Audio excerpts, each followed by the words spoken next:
Bienvenidos. Estamos en la Fundación Gustavo Bueno. La Cátedra de Filosofía de la Música de esta institución acaba de publicar una edición de una zarzuela, Apolo y Dafne, de Sebastián Durón y Juan de Navas, editada por Raúl Angulo. Bienvenido, Raúl, que es el Gracias. director de esta cátedra. Cuéntanos, Raúl, ¿dónde se conserva esta zarzuela? Se conservan dos fuentes de esta zarzuela. Una partitura que está completa, que está en la Biblioteca Nacional de España. Esta partitura, como demuestra la introducción, está copiada por tres copistas distintos, uno de ellos también responsable de la copia de otras zarzuelas o comedias que se representaron en la corte. Por lo tanto, esta partitura tiene gran autoridad y procede posiblemente de la misma institución cortesana. Esto es, una vez representada o antes de representar, la obra se copió en una partitura, aunque se copió de una manera rápida, descuidada, no se puso todo el texto.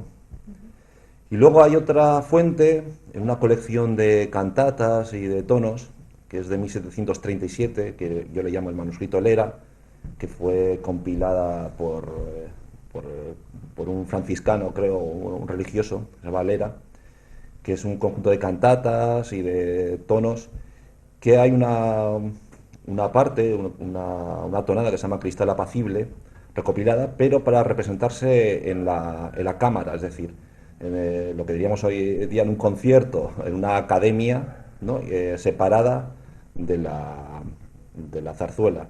Esta fuente tiene variantes curiosas, sobre todo en el texto, y mejores que en la partitura, lo cual nos ha ayudado a mejorar la partitura, y también tiene como cosa curiosa que elimina los instrumentos.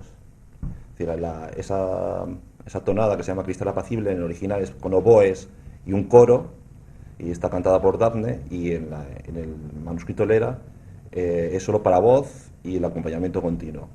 Pero como digo, es una fuente importante porque hace unas mejoras del texto y luego hay un fragmento textual que no está en la partitura principal.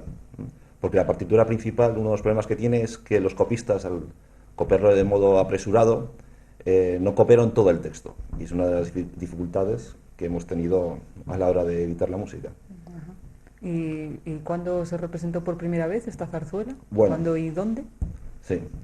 Realmente no tenemos ningún solo dato de esta zarzuela. Simplemente tenemos la partitura, que está en la Biblioteca Nacional de España, y no tenemos ningún solo dato de cuándo se interpretó ni dónde, aunque se puede hacer inferencias. Normalmente en un estudio clásico de Antonio Martín Moreno, de 1979, dice que esta zarzuela se hizo en 1699, porque él dice que es posterior a otra obra de Durón que se llama la ópera deducida a la Guerra de los Gigantes, que él en 1979 decía que era de 1698, luego decía, pues esta es posterior, 1699. Posteriormente, el propio Antonio Martín Moreno ha fechado la Guerra de los Gigantes de Durón en 1702, con lo cual ha retrasado la fecha de Apolo y Dafne. Con todo, la fecha de 1699 se sigue repitiendo pues si uno busca por internet. Hace poco además acaban de hacer un concierto con un pequeño fragmento de esta zarzuela y sigue repitiendo 1699 como fecha de producción. La introducción yo dedico un apartado grande a la posible fecha de esta zarzuela comparando con las otras obras de Durón, y entonces yo estimo que es de las últimas obras de Durón, o sea, de 1705, porque Durón marchó al exilio en 1706. Como hemos dicho antes, uno de los copistas de la partitura es un copista relacionado con la corte, un palacio, con lo cual es antes de 1706, porque se marchó, dado que Sebastián Durón era austracista y era contrario a Felipe V, se marchó de la corte en 1706, por lo tanto es anterior a esa fecha. Y cotejando con otras obras de Durón, algunas representadas en 1704, claramente esta es posterior. Con lo cual yo creo y estimo que la fecha puede ser de 1705. Y el lugar tiene que ser la corte, porque uno de los copistas, como hemos dicho, es un copista relacionado con la corte, y además es una obra ambiciosa, con muchos instrumentos, muy larga. El único lugar donde se pudo interpretar es en la corte.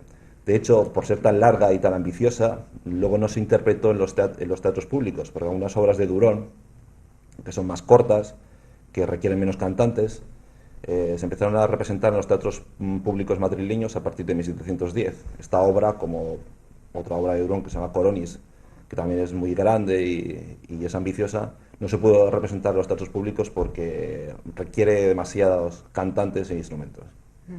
¿Y qué nos puedes contar acerca de los compositores de esta obra? Bueno, Sebastián Durón es un compositor relativamente conocido, por lo menos de nombre, aunque ni siquiera los expertos lo conocen realmente. Esto es, que quitando a nosotros en la cátedra de Filosofía de la Música y alguna obra, por supuesto, que está publicada anteriormente, no se ha publicado las obras de Durón, y mucho menos las más importantes, con lo cual ni siquiera los expertos conocen muy bien la música de Durón, aunque de nombre es relativamente conocido. Si uno busca por internet encontrará muchas referencias y es uno de esos compositores que se cree que es bueno, pero realmente no se sabe. Nosotros vamos a ir publicando realmente las obras más importantes. Por ejemplo, en Zarzuelas hemos publicado Selva encantada de amor o Coronis, que junto a Polidazne posiblemente sean las 3 obras escénicas de Durón más importantes. Se conservan 10, que compuso de 1696 a 1706.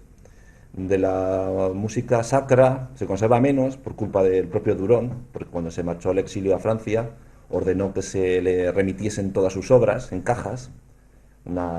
114 obras salieron en 1708 a Francia y luego en años posteriores se remitieron varias cajas, con lo cual de las obras grandes de Durón se han conservado pocas. Aún así, nosotros en la cátedra hemos publicado varias obras realmente impresionantes, que es difícil que se hagan, aunque algunas se están haciendo. Estamos, pero fuera de España, no en España, curiosamente. Hace unas semanas se estrenó la Misa a la moda francesa de Durón, una obra magnífica y realmente sorprendente, que nadie, yo creo que puede pensar que se compuso en España hacia 1700, pero se hizo en Basilea. Aquí en España es ahora mismo impensable. Por lo tanto, Sebastián Durón yo creo que es un personaje muy importante, un compositor que va a ir subiendo, digamos así, en la tabla de compositores buenos, no solo españoles, sino europeos, pero que desgraciadamente todavía está desconocido, en primer lugar porque no se han publicado las obras, y es muy difícil interpretarlo si no se han publicado las obras. De Juan de Navas es otro compositor importante, interesante, pero se han conservado todavía menos obras que de Durón. De hecho, quitando a Polidazne, solo se ha conservado completa una comedia que se llama Destinos vencen finezas, que es muchísimo más corta que esta. Así que a la hora de estudiar o saber qué pudo componer Navas, que compuso muchas obras en su época, aunque se han perdido casi todas, pues realmente Polidazne es una pieza fundamental para conocer a Navas. Porque Navas es anterior, me parece que son 13 años anterior a Durón, es una generación intermedia y es importante para conocer la música escénica española en el siglo XVII antes de Durón, porque Durón introduce muchas novedades y entonces para conocer la música anterior es importante Navas. Es curioso que esta obra, que se supone que se compuso en 1705, tanto la primera parte, la primera jornada es de Durón y la segunda jornada es de Navas. Se compuso a la vez, pero la música de Navas remite a modelos muy anteriores. De hecho, es como si fueran 2 obras totalmente distintas. Juan de Navas compone como si estuviera componiendo a finales del XVII y Durón ya pues introduce arias da capo y elementos del drama per música italiano. En definitiva, Navas es un autor interesante del que conocemos todavía menos que Durón y que hizo mucha obra escénica para la corte, pero que solo hemos considerado una obra importante que precisamente es esta. Y, por ejemplo, si uno busca en internet quién es el autor del texto, pues sale como autor Juan Benavides. ¿Es correcta esta atribución o habría algo que decir sobre esto? Sí, bueno, otra vez Antonio Martín Moreno, en su estudio clásico de 1979, pero luego que ha repetido en 1985 en Manual de Historia de la Música Española del siglo XVIII, y me parece que en 2014 volvió a repetir, dice que el autor del texto es Juan de Benavides. Pero no dice por qué, ni dice dónde está el libreto. Entonces yo en la introducción primero explico por qué esa atribución y luego doy mi atribución del texto. Parece ser que Antonio Martín Moreno, aunque no lo dice, se basó en un texto relativamente conocido de Leandro Fernández de Moratín, que es catálogo de las obras teatrales desde el principio del siglo XVIII hasta nuestros días. Nuestros días es 1825. Entonces, en este catálogo aparece Apolo y Dafne, zarzuela, por Juan de Benavides. Ahora bien, Leandro Fernández de Moratín, tal como pude comprobar, parece que se basó en catálogos anteriores, en concreto un catálogo anónimo de 1735, en que dice Apolo y Dafne de Benavides, no dice ni que es zarzuela ni que se llama Juan, el autor, y otro catálogo de 1785 de Vicente García de la Huerta, que dice exactamente lo mismo, porque se inspiró en el del 35. Ahora bien, nos encontramos que hay dos Juan de Benavides, que uno de ellos, Juan de Benavides, vivió en el segundo tercio del siglo XVII, hacia 1630, y otro que vivió a principios del siglo XVIII. El de 1630 es imposible que compusiera una zarzuela, porque en esa época todavía no existían zarzuelas, y el de principios del siglo XVIII vivía en Almería, y era profesor de Derecho por Andalucía, con lo cual es muy difícil que pudiese escribir una zarzuela cortesana en Madrid. Yo sospecho, como digo en la introducción, que el catálogo temático de 1735 y de Vicente García Huerta, que lo copió, se refiere al primer Juan de Benavides. Por eso no dice zarzuela. O sea, un Juan de Benavides de 1730 compuso una fábula que se llamaba Apolo y Dafne, posiblemente, y luego Leandro Fernández de Moratín, que conocía al segundo Juan de Benavides, pues le atribuyó esa obra, y por el título Apolo y Dafne, que es un título mitológico, pensó que era una zarzuela. Sin embargo, creo que ninguno de ellos, quizás el primero, 1735, no sé, vio realmente el libreto y no lo hemos encontrado. O sea, creo que todo ello es fruto de un error de que se ha ido repitiendo, porque a partir del texto de Fernández de Moratín se ha ido repitiendo constantemente Apolo y Dafne, una zarzuela de Juan de Benavides, y luego Antonio Martín Moreno, cuando encontró la partitura, vio Apolo y Dafne, una zarzuela, y luego pues la de Juan de Benavides. Ahora bien, hay que decir que el título Apolo y Dafne no es el original. Es un título que se añadió en la portada de la partitura a finales del siglo XIX. La partitura originalmente no tenía título. Por otro lado, este tipo de títulos no es el corriente en las obras de teatro españolas. Normalmente en las obras de teatro españolas el título es siempre, o casi siempre, un resumen de la acción o de la idea principal. Por ejemplo, unos títulos de la zarzuela de Durones, Venenos de amor, la envidia. O sea, eso es un resumen de la acción, pero no son personajes. Es decir, el teatro hispano está más centrado en la acción que en los personajes. Frente, por ejemplo, al teatro de Shakespeare, que siempre son personajes y está basado en los caracteres. Aquí no está basado en los caracteres, sino en la acción. Y normalmente los títulos solían hacer referencia a la acción y no a los personajes. El título Apolo y Dafne es un título añadido muy, muy, muy posteriormente, a finales del siglo XIX. Por otro lado, Antonio Martín Moreno comete otro error, que dice que es una zarzuela en 3 jornadas, y es en 2. A mí siempre me había extrañado lo siguiente, que si eran 3 jornadas, ¿quién compuso la tercera?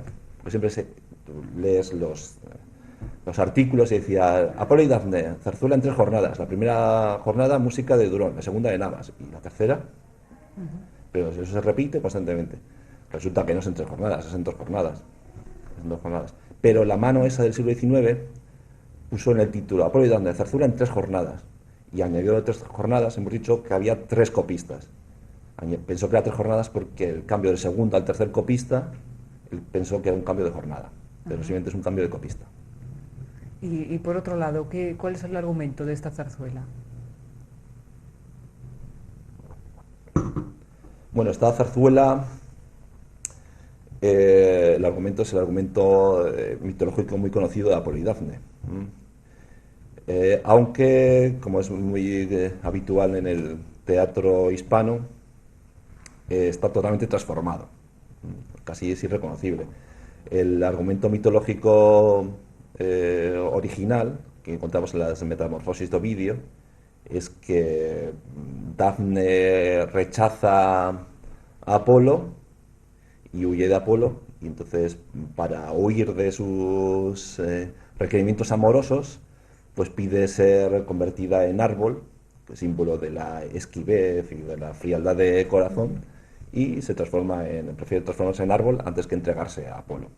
Realmente la historia, que es la misma, pero es muy distinta. En realidad hemos dicho que son dos jornadas, con dos compositores distintos. Posiblemente los libretistas también sean distintos, porque hay diferencias en la organización del texto importantes. El primer libretista introduce recitados y arias tomados de la ópera italiana, y el segundo libretista, igual que la música de Juan de Navas remite a modelos del siglo XVII, el segundo libretista no va más allá también lo que se escribía en el siglo XVII. Por lo tanto, posiblemente sean dos libretistas distintos que se repartieron el trabajo de la siguiente manera. En la primera jornada, los habitantes de Tesalia están asolados por un monstruo que se llama el monstruo Fitón o Pitón. Aquí es Fitón, es la serpiente Pitón, ¿no? Es un monstruo que asola la región. Entonces piden primero a Apolo que les salve de ese monstruo. Apolo no les hace caso. Entonces acuden a Cupido o Amor para que les salve. Y Amor dice que sí, pero a cambio de que le entreguen los templos y los cultos de Apolo. Posiblemente esto, que es en las zarzuelas de la época se repite constantemente, sea un guiño a la Guerra de Sucesión Española de la época. Esto es, los dioses que pelean entre sí por conseguir los cultos de la población pueden hacer una referencia a los reyes o las potencias que pelean entre sí para conseguir, digamos, el territorio y el afecto de los pueblos. Yo creo que sí, además es un argumento que también se repite en Coronis, de la misma época, y en otros más. Entonces, Amor dice que va a matar al monstruo Fitón y con ello va a salvar a la región y con ello va a ser entronizado, digamos así, como el rey y el dios de la región. Apolo se entera, se enfada, pues promete vengarse de Amor y entonces mata a él, el monstruo Fitón, y con ello consigue el culto y la admiración de su pueblo. Amor promete vengarse y acaba así la primera jornada. Y la segunda jornada es la venganza de Amor. Y la venganza de Amor es que transforma sus flechas amorosas en flechas de odio y de desdén y de esquivez y lanza una flecha a Dafne. Entonces Dafne se vuelve loca y entonces huye de Apolo y siente una pasión amorosa extrema, y para, digamos así, salvarse de esa pasión y de esa locura, pide a su padre, que es el dios Río Peneo, transformarse en árbol. Eso es, digamos así, el argumento principal. Digamos así, las dos jornadas son similares en el sentido de que si la primera jornada el que vence es Apolo sobre Amor porque vence a un monstruo, en la segunda jornada Amor vence a Apolo porque vence no a un monstruo, sino a una bella. ¿Y se ha editado o interpretado anteriormente esta obra? No, nunca. Esta es la primera edición que se hace de esta obra. Además es una obra difícil de editar porque la partitura principal que se conserva se lee mal, está escrita de un modo apresurado, el texto tiene muchos errores, la música tiene algunos errores también. Es una partitura difícil y es además larga. Pero bueno, yo creo que el resultado ha sido bueno. Bueno, muy bien. Por otro lado, según yo tengo entendido, las zarzuelas tienen partes habladas y partes cantadas, pero esta tiene la peculiaridad, perdón, de que todas las partes son cantadas. ¿Esto a qué se debe o cómo son este tipo de zarzuelas? Sí, hay que decir que no es la única. Hemos hablado aquí de Coronis de Durón, que también es una zarzuela que yo llamo zarzuela totalmente cantada. Al principio yo lo definí como ópera, pero realmente después dándole vueltas, no, es una zarzuela, aunque sea totalmente cantada. El problema de esto es que se definen los géneros por lo que tiene de parecido. A ver si me explico. La zarzuela dice, bueno, la zarzuela es parcialmente cantada y parcialmente hablada. Y la ópera es algo totalmente cantado. Y entonces todas las zarzuelas comparten la característica de ser parcialmente cantadas y todas las óperas comparten la característica de ser totalmente cantadas. Ahora bien, esto olvida que los géneros pueden variar sin salir del propio género. Esto es, aunque la zarzuela al principio pudo ser parcialmente cantada y parcialmente hablada, puede llegar a ser totalmente cantada sin dejar de ser zarzuela.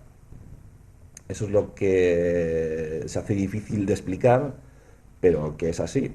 Es decir, la diferencia entre una zarzuela y una ópera no es la cantidad de canto, que en realidad para la época posiblemente fuese secundario, sino es las convenciones dramáticas que son muy distintas. Que eso daría pues, para una charla independiente. Pero digamos así, esta obra no se sale de las convenciones dramáticas de la zarzuela. Una zarzuela es una obra mitológica que normalmente narra los amores de dioses y ninfas. Aquí estamos pues, un dios Apolo y una ninfa Dafne, que tiene una ambientación pastoril. Es decir, los personajes son pastores, zagalas, y suele ser más corta, por ejemplo, que una ópera. La ópera suele ser de tres jornadas, o una comedia mitológica, que también son 3 jornadas. Son pues digamos, unas dimensiones más pequeñas. Y no solo eso, sino que los cuatros, por ejemplo, hay una forma musical que se llama los cuatros que se van repitiendo a lo largo de una escena, las coplas para hablar. Vamos a ver, porque esto hay que explicarlo más. En una ópera, cuando los personajes hablan entre sí, hablan en lo que se llama recitado, el hablar cantando. En cambio, en una zarzuela, en general en una obra escénica musical española, los personajes no hablan en recitado, hablan mediante coplas. Los recitados es una música libre, abierta, y las coplas es una música cerrada. Posiblemente se adoptaron las coplas porque encaja más con la versificación española y con el modo de actuar de las actrices, porque hay que decir que las zarzuelas no se cantaban por cantantes especializadas, sino por actrices, a diferencia de la ópera que se cantaba por virtuosos de una gran voz que podían una tesitura grande, podían ornamentar. En cambio, esto eran actrices que también orientan mucho el canto y el tipo de música que se hace. Por lo tanto, esto es una zarzuela con todas letras, pero que es totalmente cantada. Hasta que publicamos Coronis, esto era una herejía. De hecho, hay mucha gente que todavía no se lo cree, aunque aportes datos. Pero bueno, yo creo que los datos están ahí. Uno de los problemas que ha ocurrido con la música española es que nadie se ha puesto a transcribir y a ver la música como es. Solo ha visto igual los documentos por encima, la portada, han ojeado, pero nadie se ha puesto a transcribir y a ver cómo sonaba eso. Entonces, pues por poner unos datos, en una zarzuela parcialmente cantada de la época, los números musicales suelen ser 40 o 50. Los números musicales de Apolo y Dafne son 82 y los números musicales de Colonia son 84, con lo cual es casi el doble de música. Los personajes que cantan en una zarzuela parcialmente cantada son 3. En esta obra cantan 7 y en Colonia 8. Esto es, hay argumentos cuantitativos que indican que es una obra totalmente cantada. Además de eso, si tú lees el libreto a partir de la música, realmente se sigue y no hay lagunas ni saltos de acción.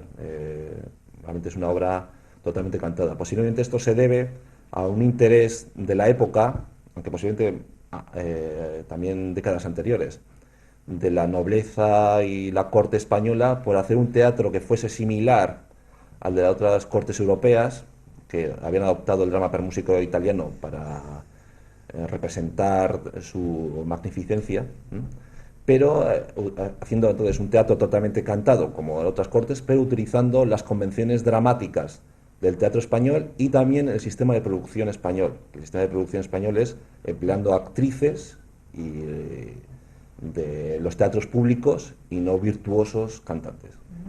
¿Y tienen pensado publicar en la Cátedra de Filosofía de la Música de la Fundación Gustavo Bueno más obras de estos compositores próximamente?